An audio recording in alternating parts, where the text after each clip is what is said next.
Baik, assalamualaikum warahmatullahi wabarakatuh. Kali ini kita di sini akan membahas tentang regresi linier ya. Jadi dalam statistika regresi linier itu adalah sebuah pendekatan untuk memodelkan hubungan antara variabel terikat y dan satu atau lebih variabel bebas yang disebut dengan x, variabel x-nya ya. Nah, eh, regresi linier itu di sini digunakan untuk menentukan fungsi linier garis lurus. Jadi di sini digunakan untuk menentukan garis lurus ini yang paling sesuai dengan kumpulan titik data xn yn yang diketahui. Maksudnya yang paling dekat dengan titik-titik data, yang titik-titik ini disebut data ya, titik-titik ini yang paling dekat dengan itu. Jadi garisnya itu fungsi liniernya y sama dengan mx plus c. Tujuan dari fungsi fx sama dengan mx plus c itu dipakai untuk memprediksi sesuatu. Jadi dari regresi linier ini kita bisa melakukan proses prediksi. Nah, dalam regresi linier ini yang dicari itu adalah nilai m dan c dari fungsi linear y sama dengan mx plus c. Jadi nilai m dan c-nya itu kita cari terlebih dahulu. Ya. Nah, cara mencarinya nilai m-nya gimana? Ini adalah rumusnya. Cara mencari nilai m seperti ini ya rumusnya. Nilai n atau apa ya, jumlah data keseluruhan dikalikan dengan sigma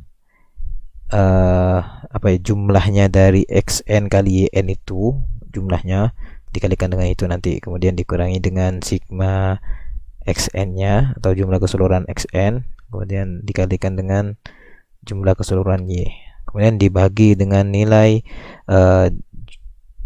keseluruhan datanya ada berapa, ada 7 kan ya, misal ada 7 atau 6 dibagi dengan keseluruhan datanya kemudian dikalikan dengan sigma x kuadratnya tadi, x yang dikuadratkan itu nanti kemudian dikurangi dengan sigma xn nya. Nah, untuk mencari nilai c, sigma yn dibagi dengan jumlah keseluruhan data dikurangi dengan m, saya gunakan nanti dikurangi dengan m, jumlah keseluruhan xn sigma n nya dibagi dengan jumlah datanya. Dan kita langsung ke prakteknya ya. Di sini sudah saya sediakan kolom data-datanya ya. Ketika 2 km maka ditempuh dengan 2 menit, 3 km cuma 5 menit, dan seterusnya. Ini data-datanya sudah saya sediakan. Di sini rumusnya sudah saya pindah ke sini ya, rumus-rumusnya. Di sini kolomnya saya buat sendiri sih di sini ya. Di terserah kalian mau naruhnya di mana nanti gradiennya, terus c-nya taruh di mana. Kan di sini intinya kita mencari m-nya atau gradiennya dan c-nya ya. Kemudian kita bisa memprediksi sesuatu dari situ. Oke, langkah pertama yaitu kita cari x kuadratnya. Nah, cara mencarinya gampang kan, sama dengan x ini di C9 ini kan ya, kemudian dikuadratkan benda ke atas kuadrat. Nah, jadi 4.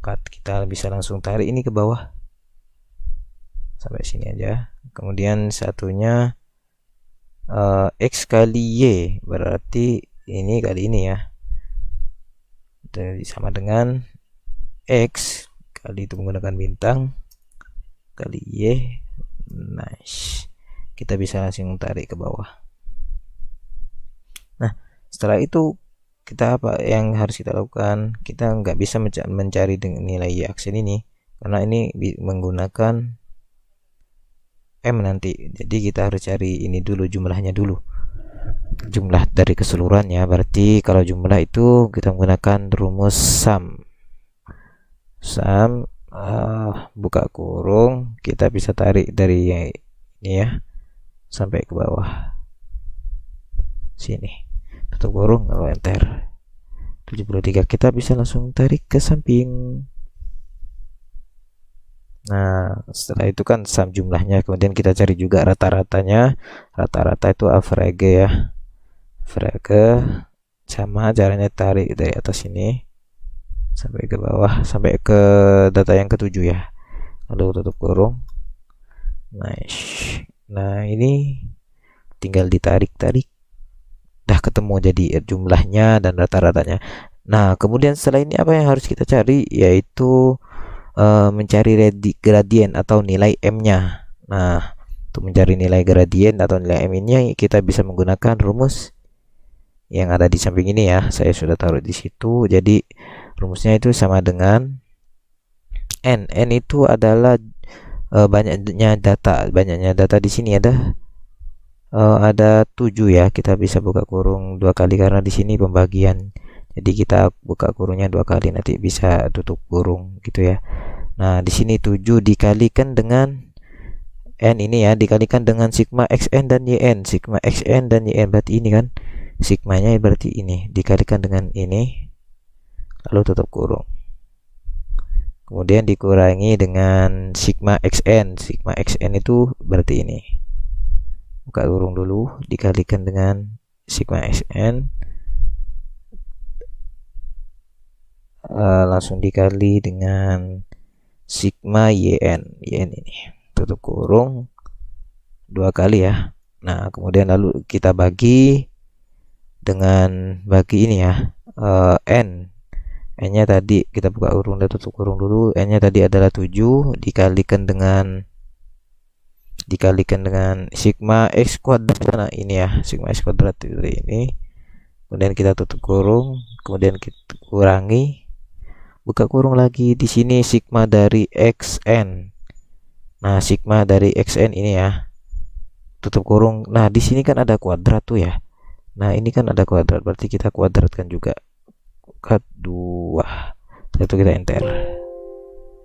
Nah, kok gak bisa? Oh, ini bisa ya. Ternyata 1,233 itu adalah gradiennya. Kemudian kita lanjut mencari konstantanya ya. C-nya sama dengan cara memasukkan ke rumus ini ya. Jadi C sama dengan di sini sigma YN per N itu sama saja dengan rata-ratanya ya. Kita bisa menggunakan rata-rata dari YN ini. Nah, pakai ini ya, sama. Jadi rumusnya sama dengan rata-rata ini ya. Nah, di sini kemudian dikurangi dengan nilai M-nya. Berarti kita gunakan ini. Dikalikan dengan ini ya. Kemudian dikali dengan sigma XN, berarti yang per N-nya ya, ini berarti hasilnya adalah 2,280. Nah, setelah kita dapatkan tuh ya nilai M-nya 1,233, kemudian nilai C-nya 2,280, kita bisa memasukkan persamaannya di sini, yaitu persamaan yang didapat Y sama dengan MX plus C kan. Jadi M-nya itu adalah 1,233, kemudian X ya, berarti X tetap ada, dan ditambah dengan C-nya yaitu 2,280.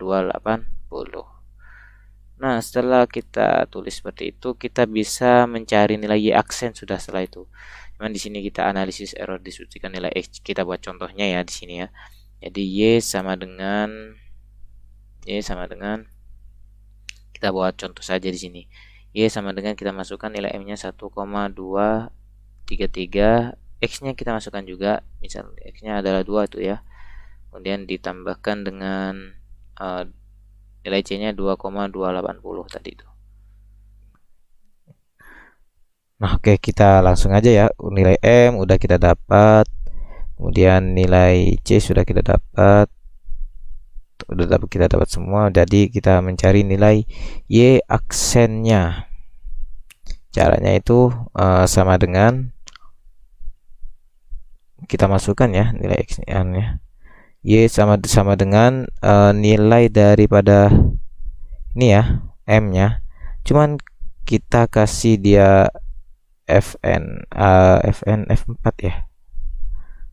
Nah, seperti ini. Oh, bukan, bentar. Kita kasihkan di sini itu adalah F4, oh ya, F4. Dikasih F4. Oke, di sini kita kasih F4 dulu ya, taruh depannya. Nah, seperti ini, atau kita ubah lagi. Yang benar tuh yang mana? Oh, yang ini. Oke. Kemudian setelah itu dikali berarti ya. Dikalikan dengan ini 2. Dikalikan dengan 2. Ya, dikali dengan X, kemudian ditambah, dijumlahkan dengan yang ini. Cuman kita ini kasih Fn juga, kasih F4 nya juga. Aduh, keliru. Taruh sini C23, berarti kita kasih 4 nya juga, kemudian kita enter. Nah, setelah itu baru kita bisa tarik ini ke bawah sampai sini. Nah, nilai Y aksinya sudah kita ketahui nih. Nah, setelah itu kita bisa langsung cari errornya. Nah, jadi error itu apa sih? Error itu adalah nilai yang kita mau ya.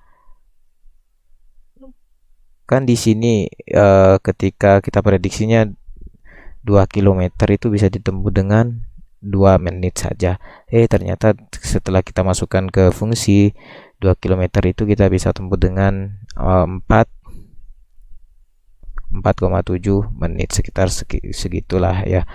Nah, jadi di error itu adalah nilai yang kita mau kan 2 km itu ditempuh dengan 2 menit.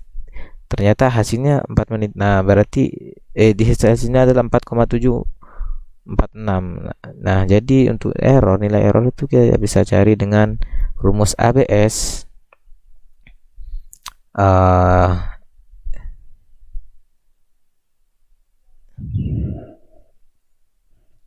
Nilai Y ini ya, ini yang kita mau dikurangi dengan nilai yang kita hasilkan.